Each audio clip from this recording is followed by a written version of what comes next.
আসসালামু আলাইকুম প্রিয় ফেসবুক বন্ধুরা, সবাইকে ঈদ মোবারক। সবাই নামাজ পড়ে আমার জন্য দোয়া করবেন, আমিও আপনাদের জন্য দোয়া করব এবং কবরবাসীদের জন্য আমরা সবাই মন খুলে দোয়া করব। আল্লাহ তাআলা যেন প্রত্যেকটা কবরবাসীকে জান্নাত দান করেন। তো আমি নামাজ পড়ার জন্য এই রাস্তা দিয়ে যাচ্ছিলাম, তো এখানে একটু ছোট ভাই বোনদের দেখতে পেলাম, তাদেরকে সহকারে ভিডিও করলাম। তো ঈদ মানে খুশি, ঈদ মানে আনন্দ, এটা তো আমরা সবাই জানি। ঈদে আমরা অনেক আনন্দ উপভোগ করি। তো আমাদের ঈদের নামাজ হচ্ছে আজকা 9:30, মানে 9:30টায়। তো এই কাছাকাছি চলে গেছি। এই সামনে হচ্ছে এটা আমাদের ঈদগাহ মাঠ, ওইখানে আমরা নামাজ আদায় করব।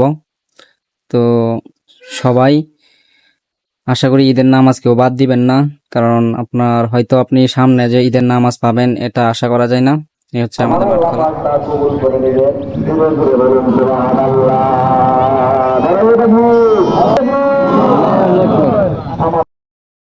আমাদের ঈদের নামাজ শেষ, এখন আমরা একে অপরের সাথে কোলাকুলি আদায় করব।